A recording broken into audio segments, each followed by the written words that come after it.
Sir இப்போ start up business பண்றவங்க எல்லாம் வந்து எனக்கு எந்த பெனிஃபிட்டுமே கிடைக்கலன்னு சொல்லிட்டு இருக்காங்க சார். எதனா இப்போ நம்மளுக்கு பெனிஃபிட்ஸ் இருக்கா சார் ஸ்டார்ட் அப் பிசினஸ் பண்றவங்களுக்கு?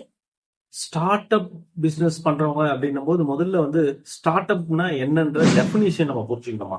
ஃபர்ஸ்ட் ஸ்டார்ட் அப்ல என்ன டெஃபினிஷன் அப்படின்னா, நீங்க ஸ்டார்ட் அப் இந்தியா வெப்சைட்ல போயிட்டு டெஃபினிஷன் படிச்சீங்க வச்சுங்களேன், உங்களோட ப்ராடக்ட், நீங்க டீல் பண்ணக்கூடிய ப்ராடக்ட், மேனுஃபேக்சரிங் பண்ணக்கூடிய ப்ராடக்ட் வந்து இன்னோவேட்டிவா இருக்கணும். உங்களோட ஐடியா வந்து இன்னோவேட்டிவா இருக்கணும்.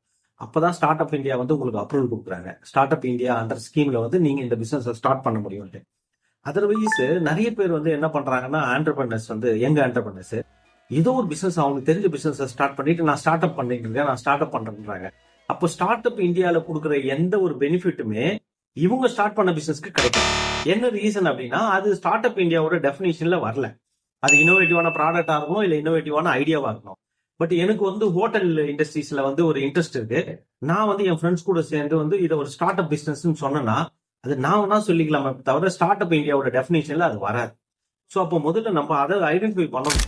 ஸ்டார்ட் அப் இந்தியானா என்ன, அவங்க என்னென்னலாம் சொல்றாங்கன்றத நம்ம அண்டர்ஸ்டாண்ட் பண்ணிட்டோம்னா, அப்போ ஸ்டார்ட் அப் இந்தியா அண்டர் கண்ட்ரோல்ல வர இன்னோவேட்டிவான ஐடியா என்கிட்ட இருக்கு, ஒரு நல்ல பிசினஸ் ஐடியா இருக்கு, நான் அதை ஸ்டார்ட் அப் இந்தியாவில் போட்டு ஸ்டார்ட் பண்றேன்னா அது கிடைக்கக்கூடிய பெனிஃபிட் எல்லாமே அவைல் பண்ணலாம். கிளியரா?